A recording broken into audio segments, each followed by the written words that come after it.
Bab 6 Kecurigaan sang istri. Yongki berkaca pinggang, bagaimana bisa dirinya yang tidak tahu apa-apa menjadi sasaran atas tuduhan menyelakai Indria. Belum lagi, Abah dan Uminya juga ikut menatap tajam, seolah nanti sampai di rumah akan memakan karena mereka tahu Yongki sejak awal tidak menyukai Indria dan menginginkan Sinta. Pak, bagaimana bisa Anda menuduh saya, sedangkan saya tidak kenal dengan orang ini, ucap Yongki tegas. Tapi dari riwayat transaksi di bank, Anda memberikan transfer dengan nominal yang tinggi, jawab polisi. Yongki terhenyak, dia melupakan soal itu. Bagaimana ini? Jika aku mengatakan yang sejujurnya, aku akan semakin kena marah oleh Abah karena masih berhubungan dengan Sinta. Tapi, jika tidak aku jelaskan, aku akan berurusan dengan kepolisian. Aduh, bagaimana cara agar aku bisa terhindar, tapi tidak menyebabkan masalah baru? Batin Yongki pura-pura tenang. Yongki membenarkan posisi duduknya, kemudian menatap Pak Polisi dengan santai. Boleh lihat kapan riwayat transaksi? Tanya Yongki. Silahkan, jawab polisi tersebut sembari menyerahkan lembar kertas. Oh, kalau tidak salah saya pernah mentransfer yang pada teman. Nomor rekeningnya memang ini, tapi orangnya lain. Dia hanya bilang kalau transfer untuk kakaknya, jawab Yongki. Iya Pak, benar. Saya dan pemuda itu memang tidak saling mengenal. Saya melakukan kejahatan pada Nona Indria karena ditolak cintanya. Jadi motif dendam pribadi. Dan saya kemarin memaksa adik saya untuk meminjamkan uang pada orang lain. Kalau tidak percaya akan saya panggil adik saya, jawab kakaknya Sinta. Tidak lama kemudian datang seorang lelaki. Yongki pernah melihat lelaki tersebut yang merupakan sepupu Sinta. Bagus, ternyata dia mau diajak kerjasama. Batin Yongki lega. Setelah kedatangan orang tersebut, semua menjadi selesai. Kakak Sinta akan dipenjara dan Yongki bebas dari tuduhan. Saat perpisahan, kakaknya Sinta datang, sembari memeluk Yongki. Maaf ya, karena sudah merepotkan Anda, dan tolong jaga Sinta baik-baik, bisik lelaki tersebut. Iya, jawab Yongki. Karena sudah lelah pikiran, Yongki malas kerja dan memutuskan pulang bersama kedua orang tuanya untuk menjelaskan agar mereka tidak marah lagi. Indria menatap mereka, berdua dengan segala rasa curiga. Aku sama sekali tidak mengenal lelaki itu, dan aku juga tidak merasa menolak cintanya. Dan Mas Yongki memberikan uang banyak. Apakah dia menyogok lelaki tersebut untuk bungkam? Apakah Mas Yongki setega itu ingin mencelakai aku? Apalagi saat aku kecelakaan, dia juga datang seolah telah menyelamatkan aku dan membawaku ke rumah sakit, batin Indria. Nah, syukurlah, bukan Yongki, ucap Umi. Iya Umi, balas Indria masih pusing. Kedua mertuanya memeluk dan meminta maaf kepada Yongki, sedangkan Indria diam saja karena masih merasa curiga. Sebaiknya aku harus hati-hati, bisa saja nanti dia akan mencelakaiku.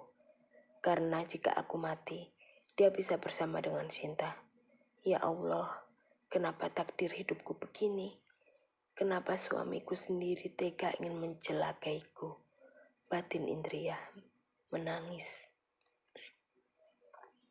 Sampai di rumah Indria, langsung masuk ke kamar mandi. Hanya tempat itu yang bisa dia gunakan untuk menumpahkan segala rasa kesedihan. Karena jika di kamar, takut nanti Yongki melihat dia menangis. Sebegitu buruknya akukah sampai dia begini padaku. Padahal walau sudah menikah, aku juga tidak melarang dia dan membebaskan untuk melakukan apapun. Kenapa dia masih ingin mencelakaiku? Batin Indria. Tuk-tuk, Indria, kamu kenapa lama sekali? Aku sudah kebelet buang air kecil, protes Yongki.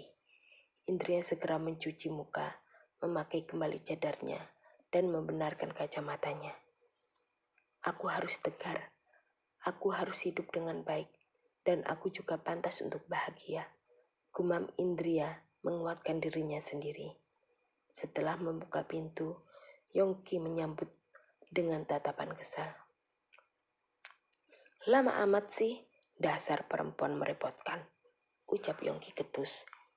Indria diam saja, lebih tepatnya pura-pura tidak mendengar dan seolah tidak menganggap Yongki ada. Astaga, aku tidak tahan lagi hidup dengan wanita satu ini. Padahal aku mengencani banyak wanita cantik, tapi kenapa aku begitu sial menikah dengan orang aneh? Gumam Yongki. Indria mendengar, hanya bisa mengelus dada dan segera pergi. Satu-satunya yang membuat Indria merasa lebih baik adalah bersama mertuanya. Mereka begitu baik dan menganggap dirinya seperti seorang anak kandung. Umi, kemana, Abah? Tanya Indria. Di dapur, sedang membuat puding mangga. Itu kan cemilan kesukaan kamu, jawab Gozali ramah. Indria terharu, segera menyusul ibu mertuanya ke dapur. Wah, Umi kenapa repot-repot begini? Sapa Indria sungkan. Daripada bengong, mending bikin puding dan gorengan. Nanti kita duduk santai bersama sambil nonton televisi, jawab uminya Yongki. Uminya Yongki masih terkuat muda, cantik, dan juga selalu tersenyum ramah, membuat siapapun yang dekat merasa nyaman. Apalagi Indria sejak kecil memang sudah ditinggalkan seorang ibu. Nah, Umi harap kamu bersabar menghadapi Yongki ya. Dia sebenarnya anak yang baik. Dulu sangat kalem dan patuh pada kedua orang tua. Tetapi semenjak kuliah ke luar negeri menjadi begitu, bujuk Fatimah.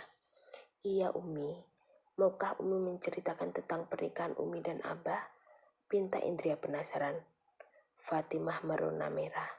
Tampak jelas jika pernikahan mereka sangat bahagia. Saat menikah usia Umi baru 17 tahun dan Abah 27 tahun.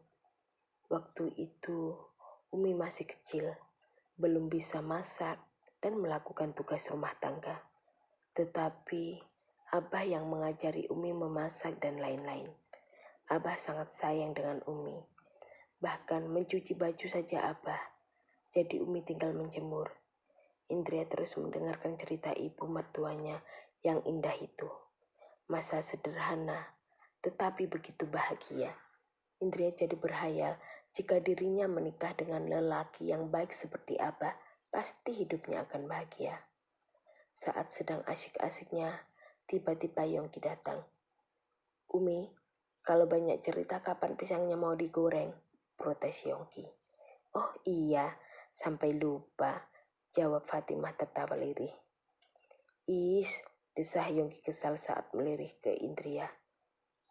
Jijikkah dia melihat aku? Kalau begitu, akan aku kabulkan, batin Indria. Saat bersantai, Indria mengambil puding dengan piring, kemudian membawanya ke ruang tamu, beralasan ingin menyiapkan tugas pada muridnya. Saat makan siang juga, makan dengan cepat, bahkan ketika malam juga tidak masuk ke kamar, melainkan membaca buku di luar. Jika tanpa sengaja berpas-pasan dengan Yongki, Indria akan lebih dulu menghindar.